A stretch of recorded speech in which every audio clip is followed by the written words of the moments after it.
Hello guys, welcome back to my channel. কেমন আছো তোমরা সবাই? আশা করছি তোমরা সবাই খুব ভালো আছো, আর আমি তো ভীষণই ভালো আছি। তো তোমাদের জন্য আরও একটা নতুন ব্লগ নিয়ে আমি চলে এসেছি।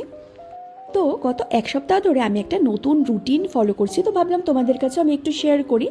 আর আমি তো ভীষণই এক্সাইটেড, কারণ আমি একটা নতুন রুটিন ফলো করছি। তো চলো আজকের ভিডিওতে সেটাই তোমাদেরকে আমি দেখাবো। তো এবার তোমাদেরকে আমি বলি যে আমার এক্সাইটেড হওয়ার কারণটা অ্যাকচুয়ালি কী। তো এর আগের ভিডিওতে তোমাদেরকে বলেছিলাম যে আমি না প্রচুরভাবে প্রোডাক্টিভ থাকতে চাই আর প্রচুরভাবে টাইম মেনটেন করতে চাই, কিন্তু সেটা আমার হয়ে ওঠে না। তো সেটার জন্যই না আমি আর আমার বর আমরা দুজনে মিলে জিমে ভর্তি হয়েছি। এইবার আমরা জিমের টাইমটা ভোর 5টা থেকে চুজ করেছিলাম, কারণ সারাদিনে তো আমার টুকটাক কাজ থাকে, তাই জন্য সারাদিনে আমার হবে না, আর আমার বরেরও অফিস থাকে। তো আমরা ভাবলাম যে একদম সকাল সকাল যদি আমরা চুজ করি তাহলে বেশ ভালো হবে জিনিসটা। আমার গোড়াই ইচ্ছা ছিল যে আমি সকাল সকাল ঘুম থেকে উঠবো, দেন আমি প্রোডাক্টিভ একটা রুটিন ফলো করব, কিন্তু আমার কিন্তু এই জিনিসটা হতো না। হয়তো একদিন দুদিন আমি করতাম, কিন্তু তারপর 3 দিনের দিন আবার স্টপ করে দিতাম। তো যাই হোক, এক সপ্তাহ ধরে আমি এই জিনিসটা ফলো করতে পারছি, আর আমার থেকে তো হ্যাপি আর কেউ নেই, হচ্ছে না এখন।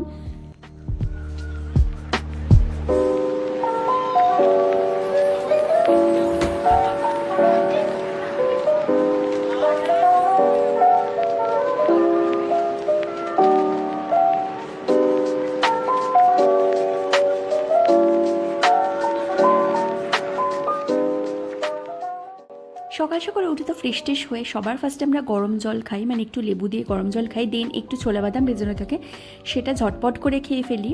তো আজকে বেজে গেছে হচ্ছে 5টা 6। তো চলো আমরা বেরিয়ে পড়ি।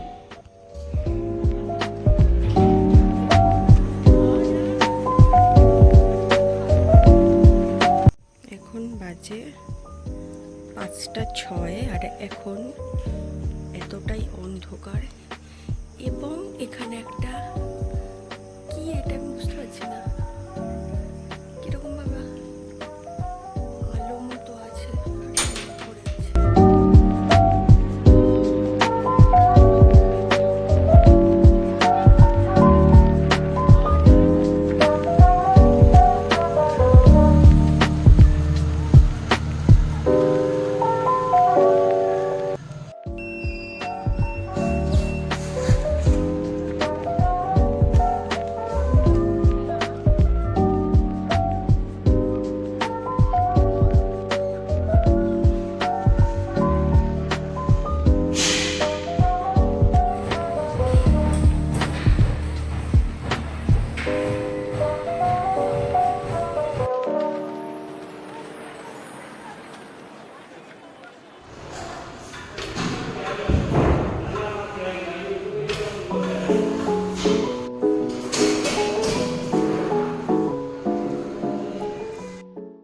পাঁচটা থেকে 5:30টার মধ্যে আমরা প্রত্যেকদিন জিমে পৌঁছে যাই, আর আমরা মোটামুটি 7:30টা অবধি আমরা ওয়ার্কআউট করি।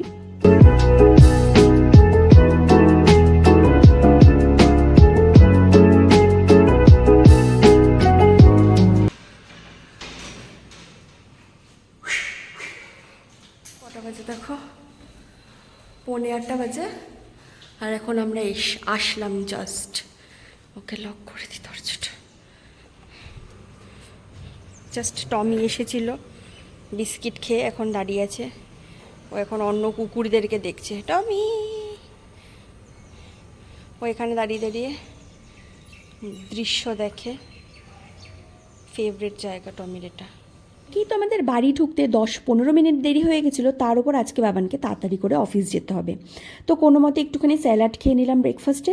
তো দুপুরের জন্য ভাবলাম কি একটু ওই মাছের ডিম ছিল, তো মাছের ডিমের বড়া করলাম, একটু ডাল করলাম আর ভাত, ব্যাস এটা দিয়েই আমরা দুপুরের লাঞ্চটা কমপ্লিট করে ফেলবো।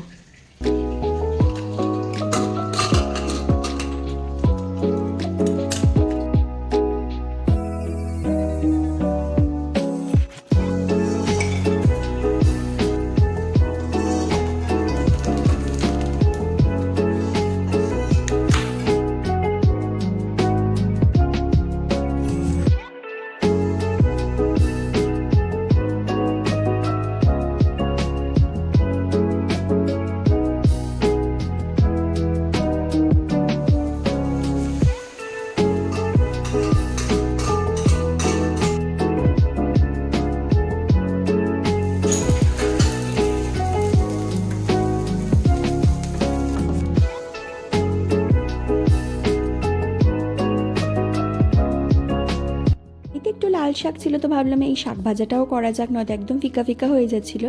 তো এর সাথে একটুখানি শুকনো লঙ্কা ভেজে নিয়েছিলাম। তো শাক ভাজার সাথে শুকনো লঙ্কা বা কাসুন্দি দিয়ে খেতে কিন্তু খুবই টেস্টি লাগে।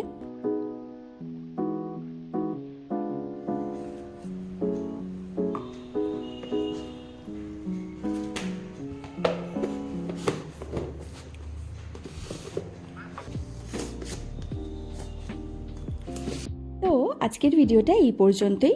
তোমাদের যদি ভিডিওটা ভালো লেগে থাকে তাহলে অবশ্যই লাইক, কমেন্ট এবং সাবস্ক্রাইব করতে একদমই ভুলবে না। তোমাদের সাথে আবার দেখা হবে পরের ভিডিওতে। তো এখনকার মতো টাটা।